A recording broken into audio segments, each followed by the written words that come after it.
से दीप्तिमान आत्मनिर्भरता की राह पर बढ़ रहा उदीयमान भारत आज प्रधानमंत्री जी की वोकल फॉर लोकल की सोच को साकार करते हुए स्वावलंबन के पथ पर एक और कदम आगे बढ़ा रहा है। अवसर है देश का पहला खिलौना मेला। द इंडिया टॉय फेयर 2021 के इस वर्चुअल उद्घाटन समारोह में देश के सर्वप्रिय माननीय प्रधानमंत्री श्री नरेंद्र मोदी जी का हम स्वागत करते हैं। कोरोना की चुनौतियों के चलते डिजिटल माध्यम से हमारे साथ जुड़े हुए केंद्रीय मंत्रीगण, देश भर से जुड़े विद्यार्थी, उनके अभिभावक, अध्यापकगण, खिलौना उद्योग से जुड़े उद्यमियों, हस्तशिल्पकारों और कारीगरों का तथा अन्य सभी मेहमानों का भी हम स्वागत करते हैं, अभिनंदन करते हैं। Honorable Prime Minister, you often shared your vision of a new India that will merge the best of traditions with a modern global outlook. And now India's local toy and games industry is all set to play a crucial role in realizing these aspirations. The India Toy Fair 2021 is a landmark initiative where one can experience the Indian toy story unfold. मान्यवर, स्वागत संबोधन के जरिए भारत खिलौना मेला 2021 की व्यापक सोच को सबके साथ साझा करने के लिए मैं केंद्रीय वस्त्र और महिला एवं बाल विकास मंत्री श्रीमती स्मृति जुबिन ईरानी जी को सादर आमंत्रित करती हूँ। माननीय प्रधानमंत्री जी, कैबिनेट के सभी वरिष्ठ मंत्रीगण, देश भर से जुड़े देश के पहले इंडिया टॉय फेयर 2021 में सभी हमारे अध्यापकगण, छात्रगण, देवियों और सज्जनों, प्रधानमंत्री जी, अगस्त 2020 में आपने मन की बात के माध्यम से एक अलख जगाई। राष्ट्र भर से आपने आह्वान किया कि हमारे देश में बन रहे खिलौना उद्योग को राष्ट्र के सभी नागरिक, विशेषतः हमारे छात्र, अध्यापकगण समर्थन करें। आप ही की प्रेरणा से प्रधानमंत्री जी, शिक्षा मंत्रालय ने राष्ट्र में पहली बार हैकाथॉन किया खिलौने उद्योग के समर्थन में। देश भर से 1,29,000 छात्र, स्टार्टअप्स, शैक्षिक संस्थान इस अभियान से जुड़े। आपके आदेश अनुसार प्रधानमंत्री जी, आज देश के सभी टॉय क्लस्टर्स, एमएसएमई देश के पहले टॉय फेयर में आपका आशीर्वाद प्राप्त करने के लिए सम्मिलित हुए हैं। प्रधानमंत्री जी, it is our proud privilege today to welcome you to the first ever India Toy Fair 2021, which will see pavilions by 11 partner states, 100 speakers, which amalgamate experts, industry specialists, and those global leaders who are proud to partner with the Indian toy industry. From amongst 30,000 units across the country, 60 toy clusters today, Honorable Prime Minister, sir, are looking forward to your blessings. Sir, it is your inspiration, it is your direction that we today see the India Toy Fair unfold. 21 lakh Indians registered.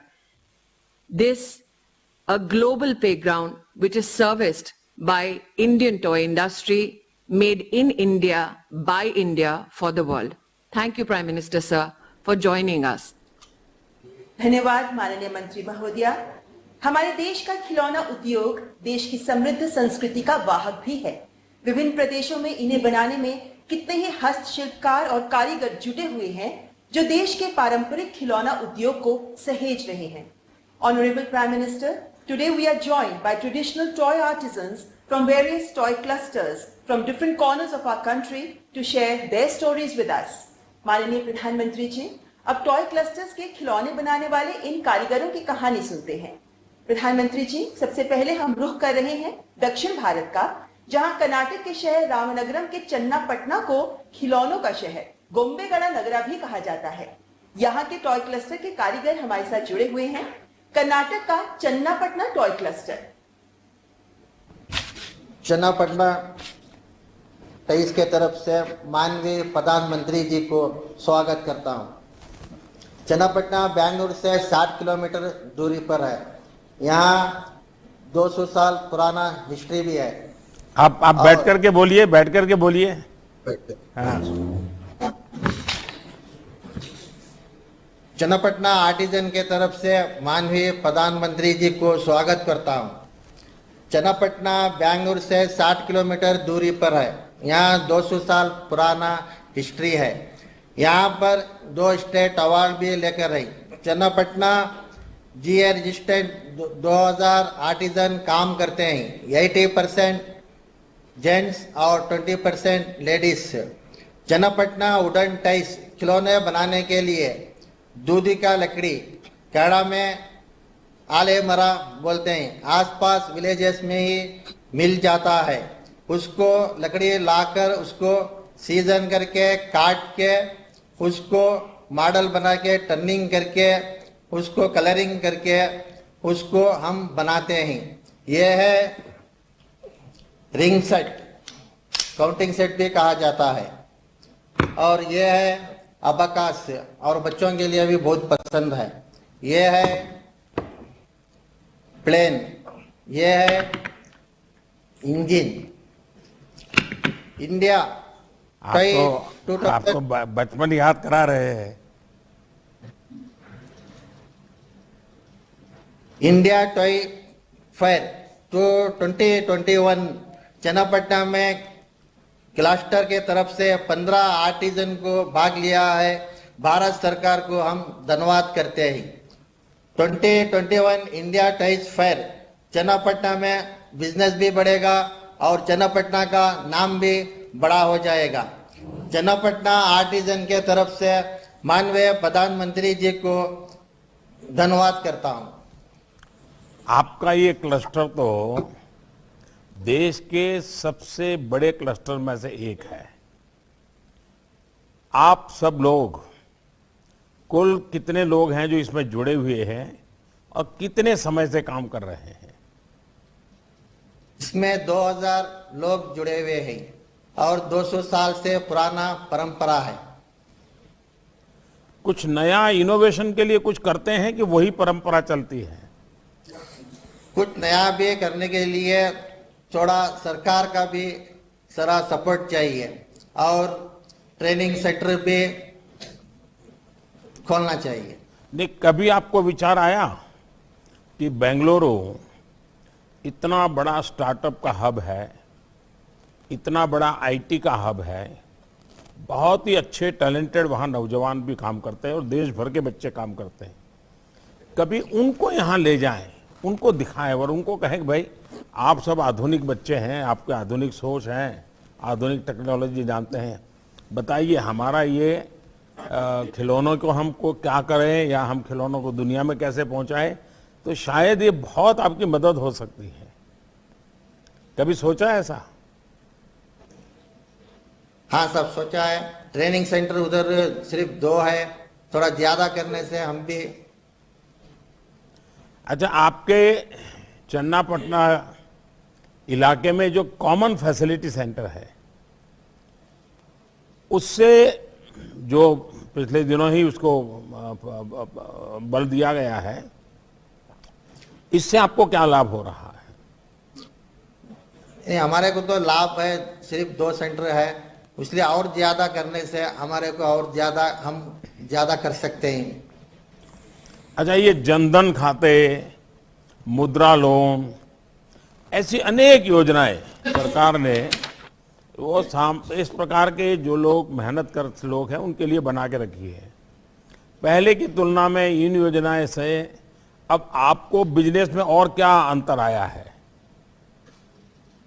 Jan Dhan योजना तो सभी को मालूम है और account के लिए हमारे को बहुत इजी है। डायरेक्ट पार्टी हमारे को अकाउंट में पैसा मिल जाता है, उसके लिए हम शुक्रिया अदा करते हैं अकाउंट। क्या आपने कभी अपने इस चन्नापटना में बनने वाले ये जो अपने खिलौने हैं उसको ई मार्केट से देश में और दुनिया में उसको बेचने की कोई कोशिश की है और उसमें कोई सफलता मिलती है? हम तो कोशिश कर रहे हैं, थोड़ा ऑफिसर लोग भी हमारे को बढ़ावा दिए तो हम कर सकते हैं। देखिए, ऐसा है, सरकार तो करेगी और करना भी चाहिए, और ये इसी का एक भाग है कि मैं पिछले कई दिनों से खिलौनों के लिए बोलता रहता हूँ और आज एक बड़ा कार्यक्रम भी कोशिश किया है। इसके पहले जैसे अभी स्मृति जी ने बताया कि शिक्षा मंत्रालय ने भी बहुत बड़ा काम किया है, तो ये तो है, लेकिन जब तक आप लोग भी नया और नए तरीके उसको नहीं करेंगे, हर बार यही कहते रहेंगे भाई सरकार करेगी तो हो जाएगा, सरकार करेगी तो हो जाएगा। सरकार जितना कम करे उतना ही अच्छा है। चलिए, मुझे बहुत अच्छा लगा आपसे बात करने का मुझे मौका मिला। अब चन्नापटना के उत्पादों को सिर्फ एक क्षेत्र, राज्य या देश में ही नहीं, दुनिया के स्तर पर हमें प्रसिद्ध करना है।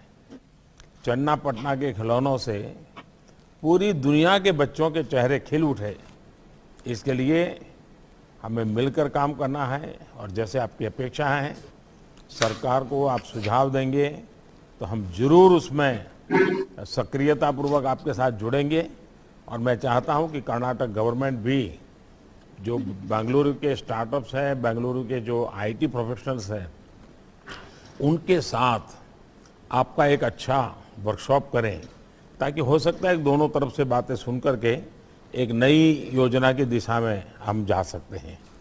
आप कभी बच्चों को कौन से खिलौने पसंद आते हैं, उसका कभी बच्चों से या बच्चों के माँ बाप से कभी चर्चा करते हैं? जो पहले से बना रहे बस बिक गया तो बिक गया, ऐसा करते हैं? नहीं, बच्चों को टॉयज बहुत पसंद है। इसमें वेजिटेबल डाइस यूज किया जाता है, इसमें कुछ केमिकल्स कुछ भी नहीं है। अच्छा, आपने कभी अपने क्लस्टर में, आपके यहाँ जो 2000 लोग काम करते हैं, उन्हें बीच में स्पर्धा की कि भाई इस वर्ष सबसे नया और उत्तम खिलौना हमारे 2000 लोगों में से किसने बनाया, उसको हम एक अवार्ड देंगे, ऐसा कभी सोचा क्या? हाँ, सोचा है सर। अच्छा, कुछ ना कुछ बनाने के लिए सोचा है सर। करते हैं ऐसा? हाँ, करते हैं सर, कोशिश करते हैं। कितने समय से करते हैं?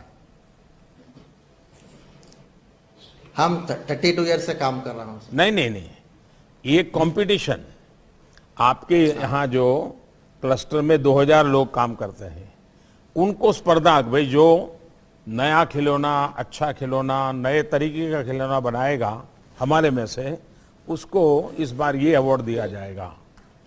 तो ऐसा कोई व्यवस्था आपके भीतर आपने बनाई है क्या? हाँ सर, बनाया है। पिछली बार किसको अवार्ड मिला था? पिछली बार हमारे केंचाया साहब को मिला है सर। क्या बनाया था उन्होंने? वो हनुमान बनाया था सर। नहीं, हनुमान तो पहले भी बनते होंगे भाई। देखिए, जब तक आप नया नहीं सोचेंगे, नए तरीके से नहीं सोचेंगे, तो मैं नहीं मानता हूं कि जो दुनिया में हमें पहुंचाना है उसमें पहुंचाने में मदद मिलेगी। खैर, आप लोग सोचिए, मैं डिपार्टमेंट को कहता हूं बहुत बारीकी से आपसे बातें करते रहें, हम आगे सोचेंगे। चलिए, आपका बहुत बहुत धन्यवाद।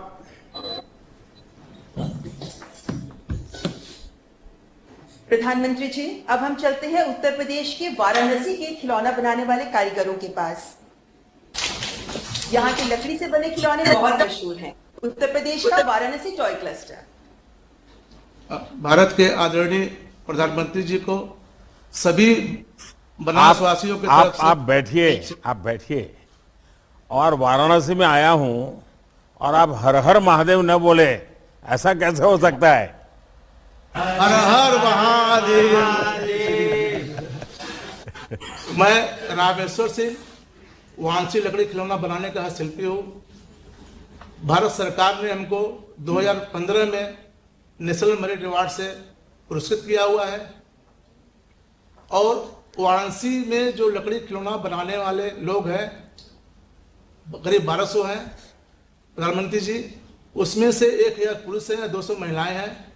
ये खोजवा, कश्मीरी गज और आसपास के इलाकों में विस्तृत है।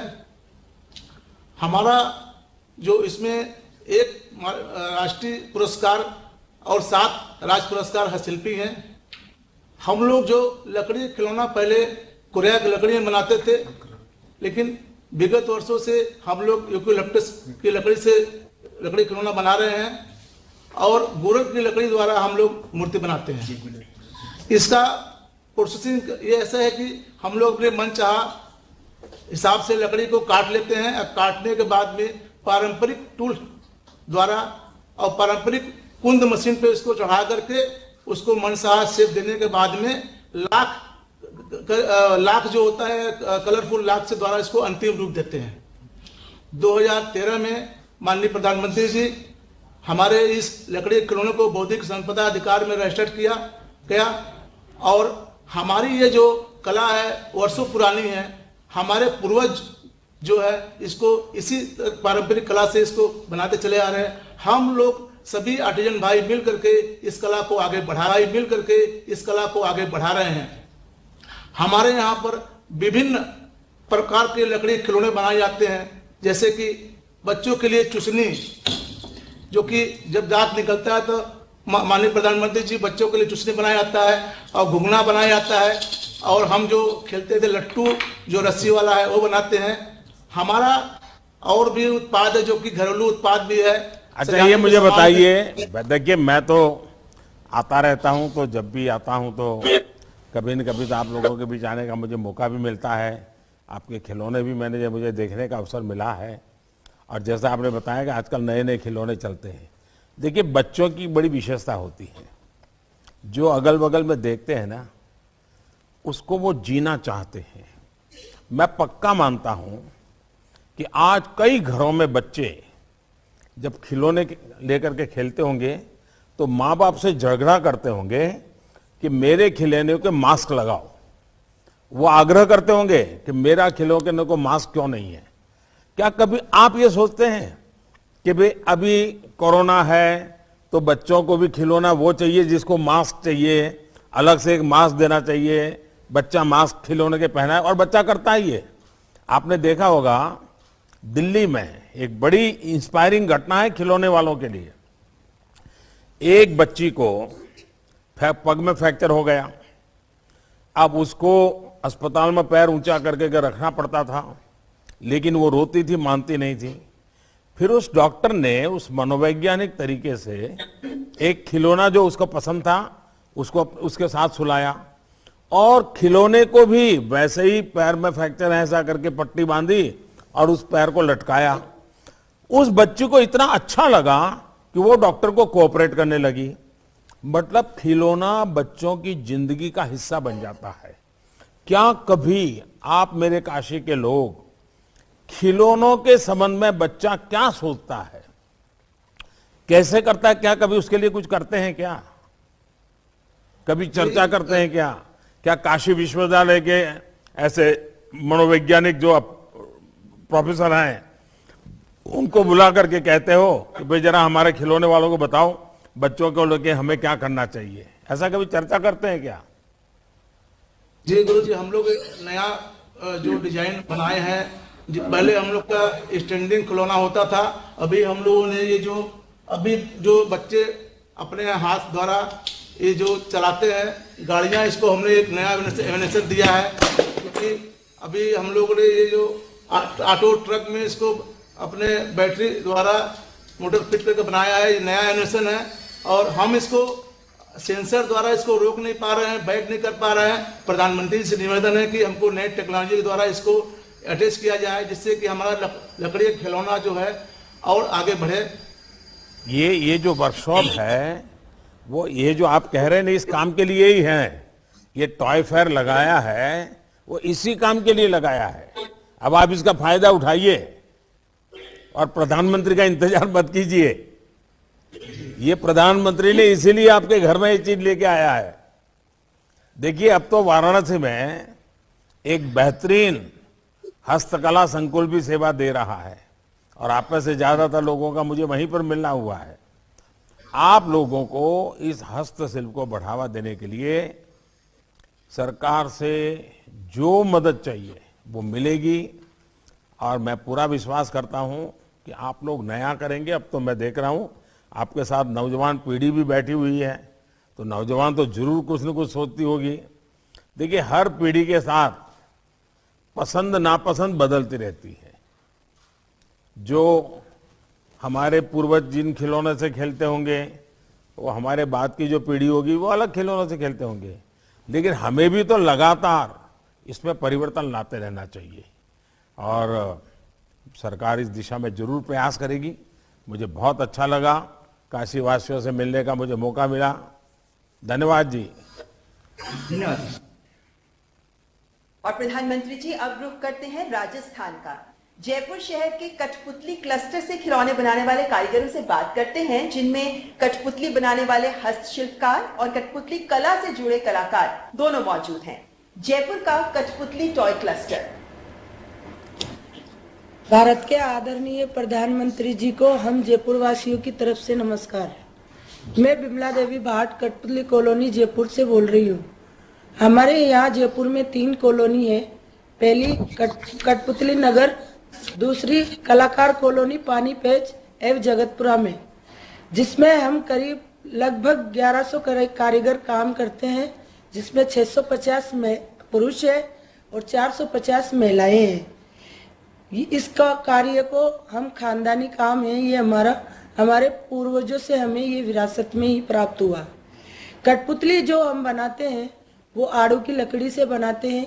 आड़ू की लकड़ी को छील के हम अलग अलग आकार देते हैं, फिर उसको विभिन्न तरह से पेंट करते हैं, फिर उनको पोशाकें बनाई जाती है, जिसमें लहरिया, बंधेज और राजस्थानी चुनरी प्रमुख है। उसको बना के हम ऐसा शेप देते हैं, ये इस तरह से तैयार होती है। और 27 फरवरी 2021 को जो टॉय फेयर लगा है, इंडिया टॉय फेयर, उसमें हम 15 आर्टिस्टों को भाग लेने का अवसर मिला है और हम बहुत खुश है कि इसमें हमारी कला को आगे बढ़ाने का उत्साह मिल रहा है।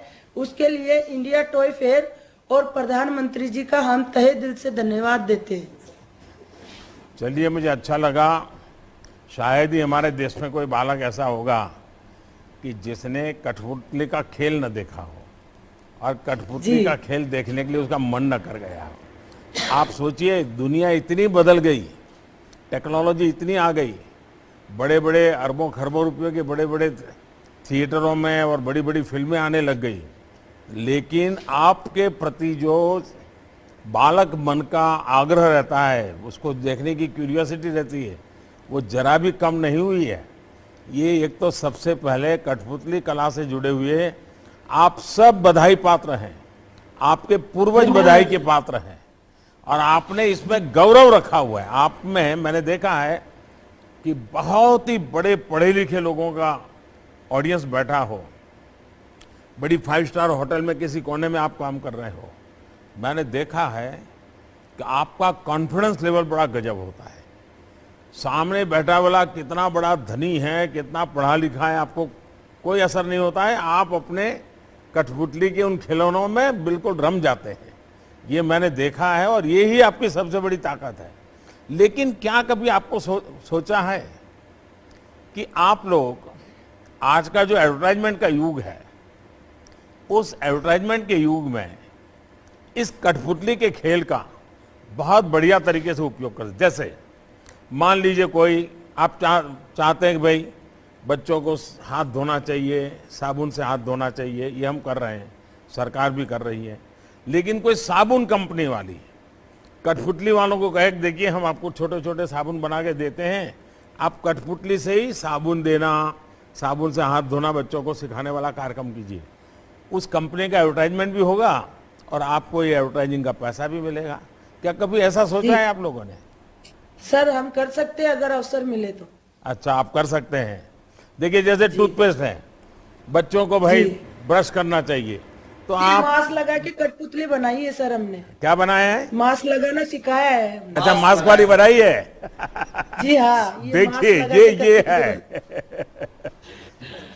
देखिए ये बदलते हुए समय के साथ कैसे बदलता है, और ये आप लोग अभी भी प्रभाव पैदा किए, उसका कारण यही है कि आपको विचार आया कि आपकी कठपुतली मास्क वाली होगी। मतलब कि आपने आधुनिकता के साथ जोड़ा, आपने मैसेजिंग भी किया। मुझे लगता है, मैं भी हमारे सरकार के लोगों को कहूंगा कि कठपुतली और परंपरागत उद्योग गृह अपने एडवर्टाइजमेंट, इन दोनों को कैसे करें, आपको बहुत बड़ा बिजनेस मिल सकता है। जब मैं गुजरात में था तो मैंने कुछ एडवर्टाइजिंग कंपनियों को पतंग के लिए काम करने के लिए बोला था और मैंने कहा था पतंग के साथ आप एड कैंपेन का एक बड़ा मिशन बनाइए और जो पतंग बनाने वाले थे उनको अच्छी कमाई शुरू हुई थी उससे। तो मैं चाहूँगा कि आपको भी ये बेनिफिट मिलना चाहिए। पॉलिटिकल पार्टियां भी आपके पास दौड़ेगी, फिर तो हर पार्टी आएगी कि भाई हमारा सिंबल लेके आप जरा दिखाइए लोगों को। सर, हमारी इसी पार्टी अवसर का की आवश्यकता है हमारे, है इसी अवसर की आवश्यकता है ताकि हम हमारी कला को आगे बढ़ा सके। नहीं, बिल्कुल। मुझे लगता है कि ये जो हमारा समिट है उससे बहुत बड़ा फायदा होगा। मुझे अच्छा लगा आप लोगों से बात कर करके। बहुत बहुत धन्यवाद है आपको धन्यवाद और बहुत शुभकामनाएं मेरी। और इसमें नयापन लाइए, नए तरीके। मैंने देखा है पहले तो आप लोग पंचतंत्र की कथाएं कहते थे, रामायण महाभारत की कथाएं कहते हैं, लेकिन मैंने देखा है आजकल आप फिल्मी गाने बहुत ज्यादा कर रहे हो। सर, अपने नए खिलौने बनाए हैं। हाँ। कठपुतली के साथ हमने नए खिलौने बनाए हैं। हाँ, ये हमने नए बनाए हैं सर। लेकिन पुरानी परंपरा को छोड़ना नहीं है नहीं, क्योंकि वो तो है, सर। कठपुतली में बच्चों को संस्कार करने की, कथा कहने की बड़ी ताकत होती है। इस विधा को छोड़ना नहीं आपने, उसमें नयापन लाना है। जी जी सर। चलिए, बहुत बहुत शुभकामनाएं आपके। सर, मेरी तरफ से और मेरे आर्टिस्टों की तरफ से आपको बहुत बहुत आभार। धन्यवाद। माननीय प्रधानमंत्री जी और सभी खिलौना कारीगरों का धन्यवाद। एक सोच से ही हर बड़ी पहल की शुरुआत होती है। माननीय प्रधानमंत्री जी की ही सोच है कि देश के खिलौना कारोबार को खिलौना निर्माण और आउटसोर्सिंग का वैश्विक हब बनाया जाए। आज से शुरू हो रहा भारत खिलौना मेला इस दिशा में एक बड़ी पहल है। इस अवसर पर मैं माननीय प्रधानमंत्री जी से करबद्ध आग्रह करती हूं कि अपने प्रेरणादायक शब्दों से हमारा मार्गदर्शन करें।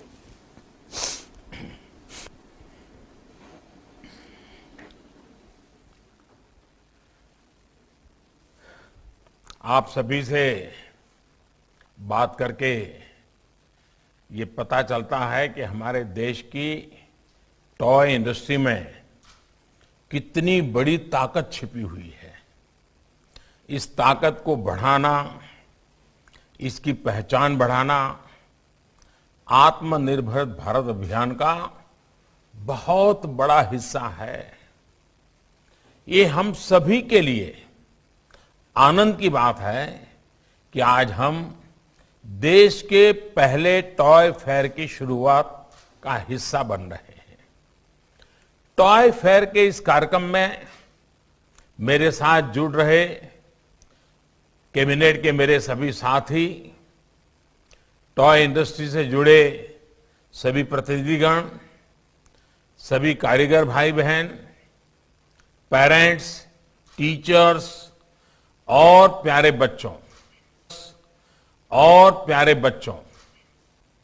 ये पहला टॉय फेयर केवल एक व्यापारिक या आर्थिक कार्यक्रम भर नहीं है। ये कार्यक्रम देश की सदियों पुरानी खेल और उल्लास की संस्कृति को मजबूत करने की एक कड़ी है। मुझे बताया गया है कि इस कार्यक्रम की प्रदर्शनी में कारीगरों और स्कूलों से लेकर बहुराष्ट्रीय कंपनियां तक 30 राज्यों और केंद्र शासित प्रदेशों से 1000 से अधिक एग्जीबिटर्स हिस्सा ले रहे हैं। आप सभी के लिए एक ऐसा मंच होने जा रहा है जहां आप खिलौनों के डिजाइन, इनोवेशन, टेक्नोलॉजी से लेकर मार्केटिंग, पैकेजिंग तक चर्चा परिचर्चा भी करेंगे और अपने अनुभव साझा भी करेंगे। टॉय फेयर 2021 में आपके पास भारत में ऑनलाइन गेमिंग उद्योग और ई स्पोर्ट्स उद्योग के इकोसिस्टम के बारे में जानने का अवसर होगा। मुझे ये देखकर भी अच्छा लगा कि यहां पर बच्चों के लिए ढेरों गतिविधियां भी रखी गई हैं। मैं टॉय फेयर के इस आयोजन में अपनी भूमिका निभाने वाले सभी साथियों को हार्दिक बधाई देता हूं। साथियों, खिलौनों के साथ भारत का रचनात्मक रिश्ता, क्रिएटिव रिलेशन उतना ही पुराना है जितना इस भूभाग का इतिहास है। सिंधु घाटी सभ्यता, मोहनजोदारो और हड़प्पा के दौर के खिलौनों पर पूरी दुनिया ने रिसर्च की है। प्राचीन काल में दुनिया के यात्री जब भारत आते थे, वो भारत में खेलों को सीखते भी थे और अपने साथ खेल लेकर भी जाते थे। आज जो शतरंज दुनिया में इतना लोकप्रिय है, वो पहले चतुरंग या चादुरंगा के रूप में भारत में खेला जाता था। आधुनिक लूडो तब पच्चीसी के रूप में खेला जाता था। हमारे धर्म ग्रंथों में भी आप देखिए, बाल राम के लिए अलग अलग कितने ही खिलौनों का वर्णन मिलता है। गोकुल में गोपाल कृष्ण घर के बाहर अपने मित्रों के साथ कंदूक यानी बॉल से खेलने जाते थे। हमारे प्राचीन मंदिरों में भी खेलों के, खिलौनों के शिल्प को उकेरा गया है। खास करके तमिलनाडु में, चेन्नई में अगर आप वहां मंदिरों को में देखेंगे तो ऐसे कितने उदाहरण देखने को मिलेंगे कि मंदिरों में भी अलग अलग खेल, अलग अलग खिलौने, वो सारी चीजें वहां आज भी दीवारों पर दिखती हैं। साथियों, किसी भी संस्कृति में जब खेल और खिलौने आस्था के केंद्रों का हिस्सा बन जाएं, तो इसका अर्थ है कि वो समाज खेलों के विज्ञान को गहराई से समझता था। हमारे यहां खिलौने ऐसे बनाए जाते थे जो बच्चों के चहुमुखी विकास में योगदान दें, उनमें एनालिटिकल माइंड विकसित करें। आज भी भारतीय खिलौने आधुनिक फैंसी खिलौनों की तुलना में कहीं सरल और सस्ते होते हैं, सामाजिक भौगोलिक परिवेश से जुड़े भी होते हैं। साथियों, रीयूज और रिसाइकलिंग जिस तरह भारतीय जीवन शैली का हिस्सा रहे हैं, वही हमारे खिलौनों में भी दिखता है। ज्यादातर भारतीय खिलौने प्राकृतिक और इको फ्रेंडली चीजों से बनाते हैं। उनमें इस्तेमाल होने वाले रंग भी प्राकृतिक और सुरक्षित होते हैं। अभी हम वाराणसी के लोगों से बात कर रहे थे। वाराणसी के लकड़ी के खिलौने और गुड़िया को देखिए, राजस्थान के मिट्टी के खिलौने देखिए, ऐसे ही पूर्वी मेदिनीपुर की गलर गुड़िया है, कच्छ के कपड़ा डिंगला और डिंगली है, आंध्र प्रदेश के इटिकोपक, बोम्मलू और बुधनी के लकड़ी के खिलौने हैं।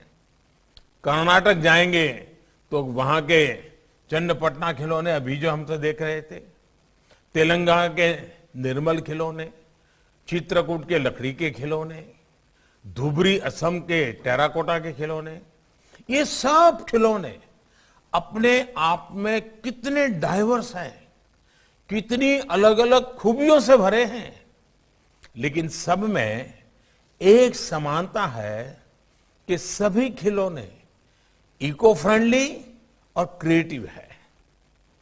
ये खिलौने देश के युवा मन को हमारे इतिहास और संस्कृति से भी जोड़ते हैं और सामाजिक मानसिक विकास में भी सहायक होते हैं। इसलिए आज मैं देश के टॉय मैन्युफैक्चरर्स से भी अपील करना चाहूंगा कि आप ऐसे खिलौने बनाएं जो इकोलॉजी और साइकोलॉजी दोनों के लिए बेहतर हो।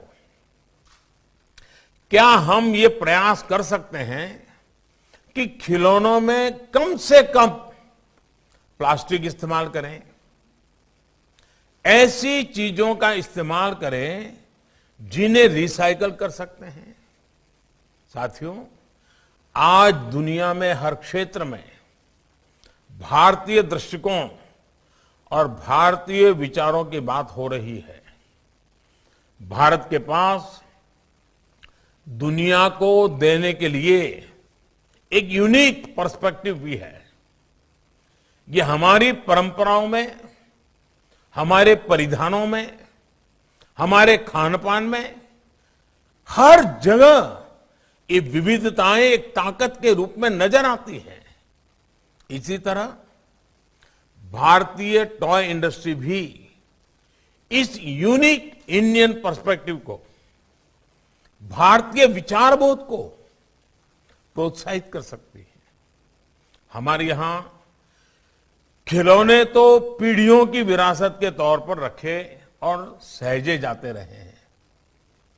दादी नानी के खिलौने परिवार की तीसरी चौथी पीढ़ी तक को दिए जाते थे।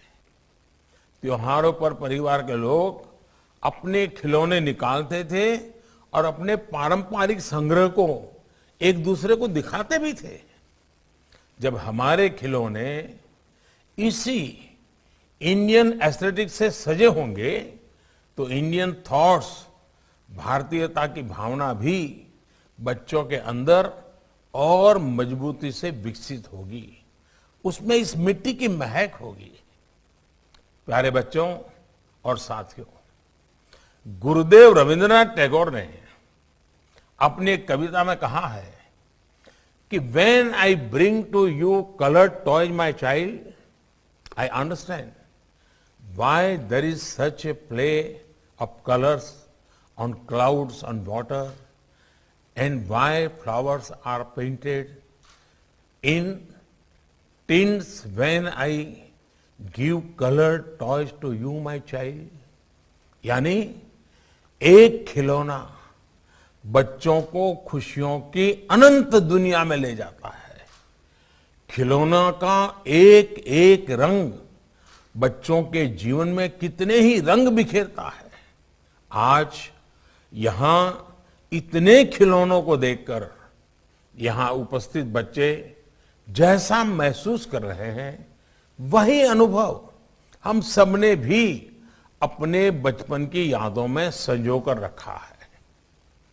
कागज के हवाई जहाज, लट्टू, कंचे, पतंग, सीटियां, झूले, कागज के झूले, कागज के घूमने वाले पंखे, गुड्डे और गुड्डियां, ऐसे कितने ही खिलौने हर बचपन के साथी रहे। साइंस के कितने ही सिद्धांत, कितनी ही बातें, जैसे कि रोटेशन, ऑसिलेशन, प्रेशर, फ्रिक्शन, ये सब हम खिलौनों से खेलते हुए, उन्हें बनाते हुए खुद ब खुद सीख जाते थे। भारतीय खेल और खिलौनों की ये खूबी रही है कि उनमें ज्ञान होता है, विज्ञान भी होता है, मनोरंजन होता है और मनोविज्ञान भी होता है। उदाहरण के तौर पर लट्टू को ही ले लीजिए। जब बच्चे लट्टू से खेलना सीखते हैं तो लट्टू खेल खेल में ही उन्हें ग्रेविटी और बैलेंस का पाठ पढ़ा जाता है। वैसे ही गुलेल से खेलता बच्चा जाने अनजाने में पोटेंशियल से काइनेटिक एनर्जी के बारे में बेसिक सीखने लगता है। पजल टॉय से रणनीतिक सोच और समस्या को सुलझाने की सोच विकसित होती है। इसी तरह नवजात बच्चे भी झुनझुने और बाजे घुमा घुमाकर सर्कुलर मूवमेंट को महसूस करने लगते हैं। आगे जाकर इन्हीं चीजों को जब उन्हें उनकी कक्षा में किताबों में पढ़ाया जाता है तो अपने खेल से उसे रिलेट कर पाते हैं, प्रैक्टिकल एस्पेक्ट को समझ पाते हैं। केवल किताबी ज्ञान से ये समझ विकसित ही नहीं हो सकती है। साथियों, आप सबने भी देखा होगा कि रचनात्मक खिलौने कैसे बच्चों के सेंसेस को डेवलप करते हैं, उनकी कल्पनाओं को पंख देते हैं। अपने खिलौनों के इर्द गिर्द बच्चे कैसे अपनी कल्पनाओं का एक पूरा संसार बना लेते हैं। जैसे कि आप किसी बच्चे को खिलौनों वाले बर्तन दीजिए, वो ऐसे व्यवहार करना लगेगा जैसे कि पूरे किचन की व्यवस्था संभाल रहा है और पूरी परिवार को वही आज खाना खिलाने वाला है। उन्हें आप जानवरों वाले खिलौने दीजिए तो अपने मन में एक पूरा जंगल बना देता है, खुद भी आवाज निकालने लगता है, जो भी ठीक लगे उसको लगता है कि ये शेर है तो ऐसी आवाज निकालता है। उन्हें एक टेथोस्कोप दे दीजिए, थोड़ी देर में देख लीजिए वो डॉक्टर बन जाएगा, फैमिली डॉक्टर बन जाएगा और पूरे परिवार के सबकी तबीयत जांचना शुरू कर देता है, जांच पड़ताल करना लग जाता है। ऐसे ही केवल एक बॉल से वो घर के भीतर पूरा फुटबॉल ग्राउंड बना लेते हैं। रॉकेट का खिलौना मिलते ही स्पेस मिशन पर वो निकल पड़ते हैं। उनके सपनों की उस उड़ान की कोई सीमा नहीं होती, कोई अंत नहीं होता। बस उन्हें एक छोटा सा ऐसा खिलौना चाहिए जो उनकी उत्सुकता को, उनकी क्रिएटिविटी को जगा दे। अच्छे खिलौनों की यह खूबसूरती होती है कि वो एजलेस और टाइमलेस होते हैं।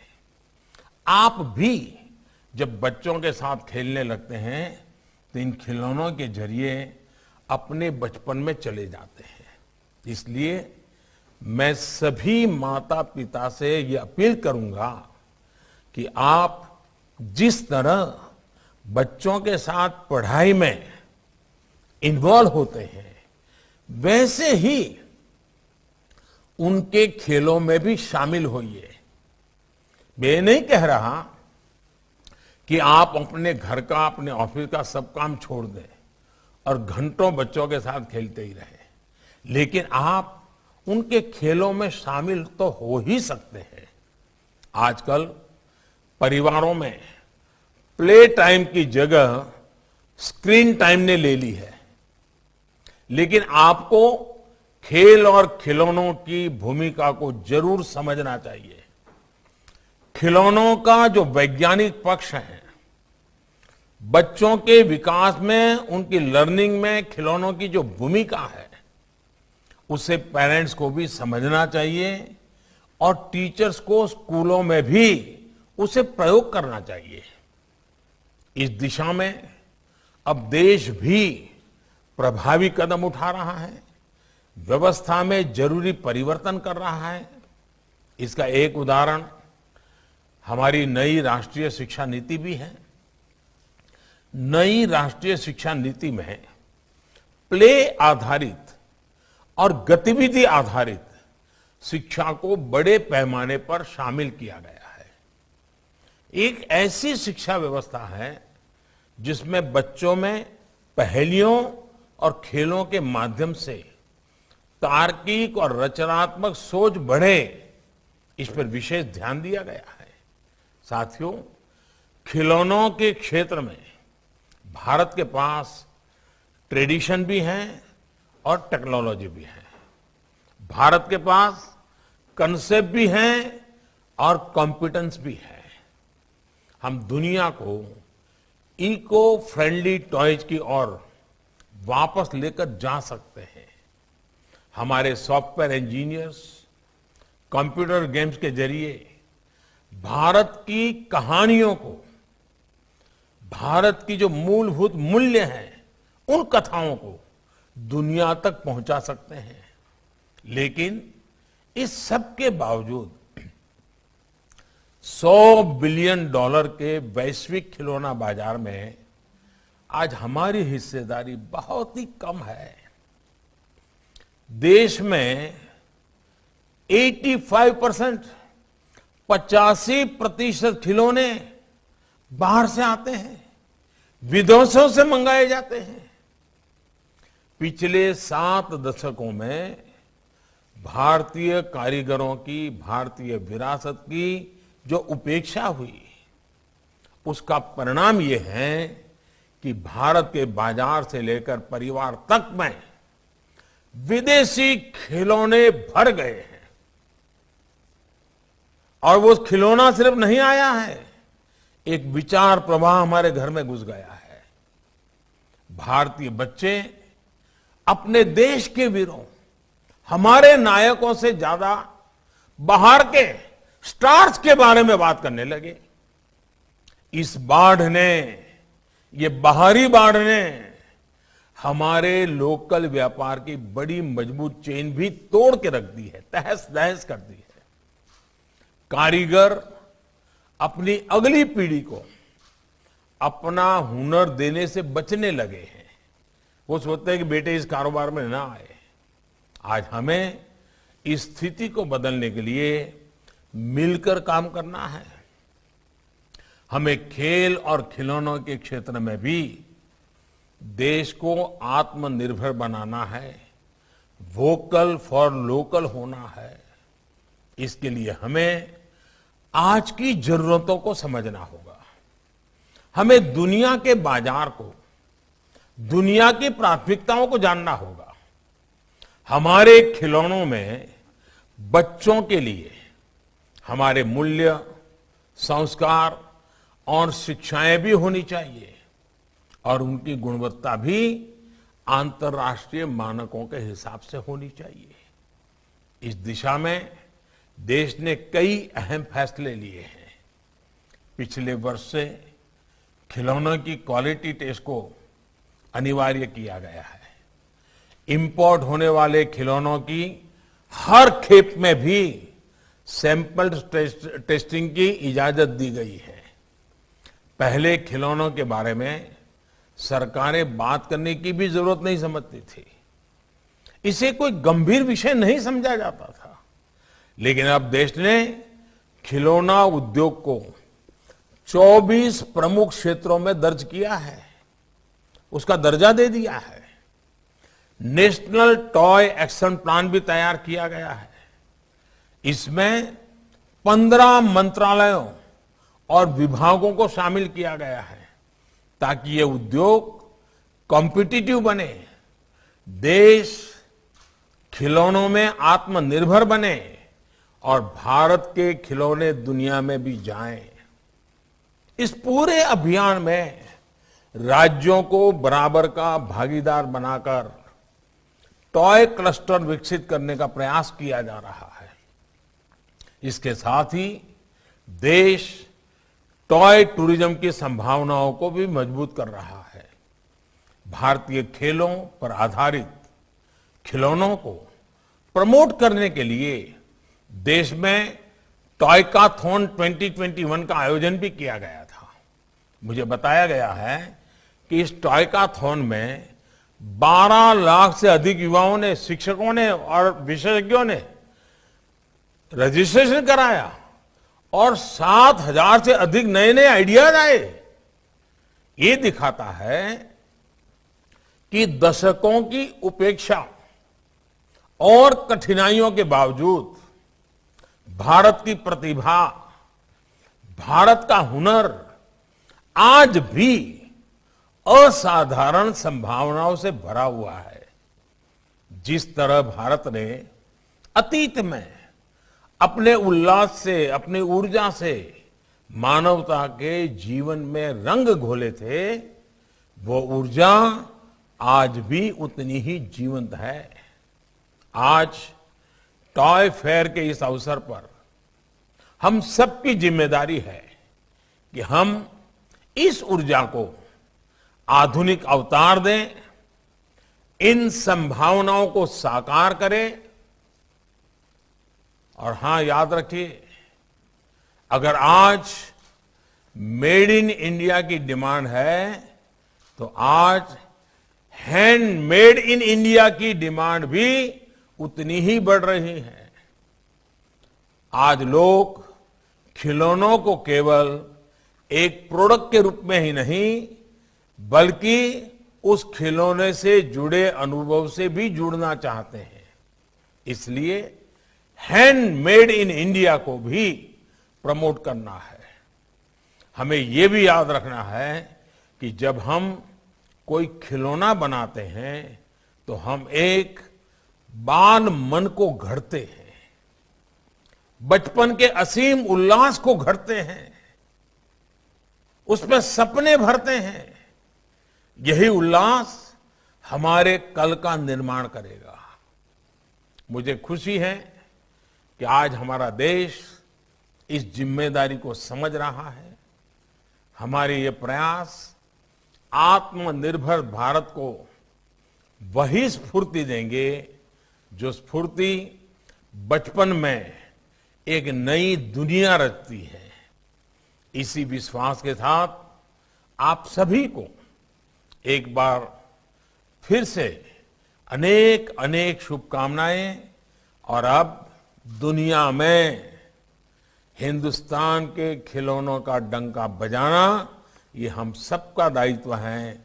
हमें मिलकर का प्रयास करना है, निरंतर प्रयास करना है, नए नए रंग रूप के साथ प्रयास करना है, नई नई सोच, नए नए विज्ञान, नए नई टेक्नोलॉजी हमारे खिलौनों के साथ जोड़ते हुए करना है। और मुझे विश्वास है कि ये हमारा टॉय फेयर हमें उस दिशा में ले जाने के लिए एक बहुत मजबूत कदम के रूप में सिद्ध होगा।